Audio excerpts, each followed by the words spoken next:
ng 1521.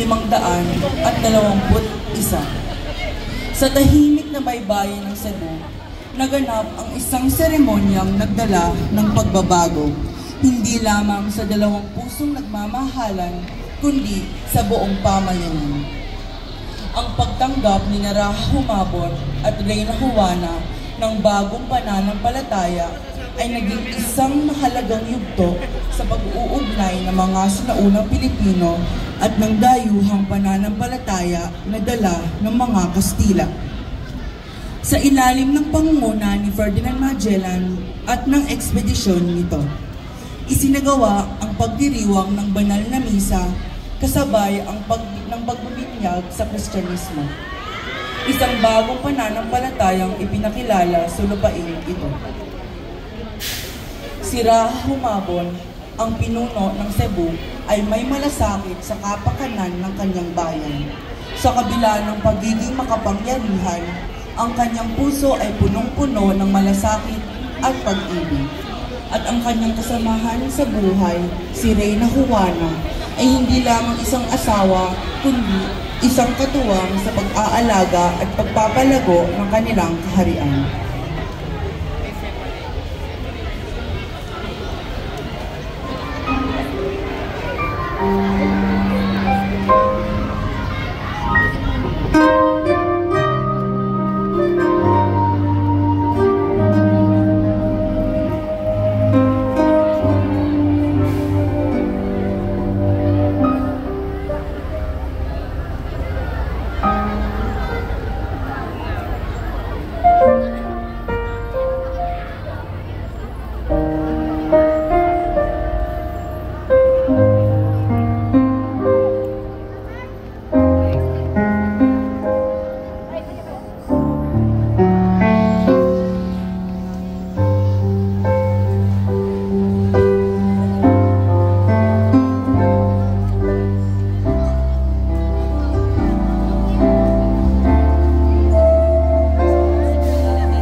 Sa sandaling ito, sina Humabon at Juana ay opisyal ng Kristiyano. Ito ay naging isang makasaysayang paalala kung paano ang mga ugnayan maging sa pagitan ng magkaibang lahi at kultura ay nagbubunga ng parehong pagkakataon at hamon. Hanggang ngayon, ang kanilang kwento ay patuloy na naglilingkod bilang isang inspirasyon at paalala ng pagkakaisa, pananampalataya at pagmamahalan sa kabila ng mga pagsubok na dala ng panahon. Ang buong pamayanan ay nagbunyi at nagbigay pugay sa bagong yugto ng kanilang buhay. Isang simula ng mas maliwanag na bukas. Ang okasyon ay naging isang mataimtim at makulay na pagdiriwang. Ang mga katutubong Cebuano ay nasaksihan ang seremonya na isinagawa sa harap ng kanilang pinuno, si Raha Humabon, na kinikilala bilang isang magiting na lider. Si Reyna Juana, na sinasabing nagbakita ng malaking pananampalataya at pagtanggap sa bagong relihiyon, ay binigyan pa ng imahe ng sagradong regalo bilang tanda ng kanilang pagbibinyag at ng bagong pananampalataya. Isang imahe ng Santo Niño, ang batang si Jesus, na magdadala ng bagong pananampalataya sa kanilang mga puso.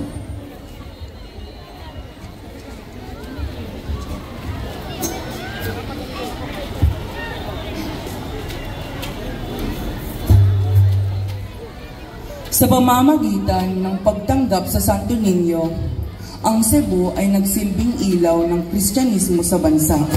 At ang makulay na selebrasyong ito, ang pagbibinyag kina Raha Humabon at Reyna Juana, ay nagsisilbing tanda ng kanilang pagkakaisa, pagmamahal at pananampalataya.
Ngayon, tayo po ay magkaisa sa isang taimtim na panalangin.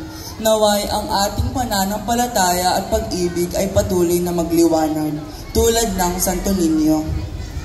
O mahal naming Santo Niño, ikaw ang simbolo ng pagmamahal at pag-asa. Ikaw ang aming tagapagligtas na ibinigay ng Diyos. Kami po ay lumalapit sa iyo upang turuan ang aming mga puso na maging katulad ng sayo. Masunurin, mapagkumbaba, masayahin at tapat. Gabayan mo kami sa bawat desisyon na aming gagawin at huwag pababayaan sa oras ng kagipitan. Itinadalangin din namin maghari ang pag-ibig at kapayapaan sa anumang sulok ng mundo kung saan may naniniwala sa iyo. Tulad ng pagtanggap ni Raha Humabon at Reyna Juana sa iyong sagradong regalong Santo Niño. Pagpalain mo po kami at panatilihin ang pananampalatayang kanilang tinanggap hanggang sa mga susunod pang mga henerasyon. Hinihiling po namin ito sa pamamagitan ng makapangyarihan at mapagmahal mong pangalan. Amen. Ngayong araw, tayo ay nagsasama-sama upang muling buhayin ang makasaysayang kaganapang ito. Isang pagdiriwang na hindi lamang sumasaklaw sa pagmamahalan ng mag-asawa, kundi isang kasunduan sa pagitan ng kanilang bayan at ng Diyos. Sa pagbibigay ng Santo Niño, muling itinataguyod ang wagas na pananampalataya at ang pagkakaisa ng buong Cebu at ng Pilipinas. Ang Santo Niño, isang batang simbolo ng pag-asa at pag-ibig, ay magiging gabay at proteksyon para sa kanilang bayan. At ngayon, tayo ay magkasama sa isang makulay at masayang selebrasyon ng kanilang bagong buhay, ng pag-ibig at ng pananampalataya.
Niño, palalimin mo po ang aming pag-asa at pananampalataya.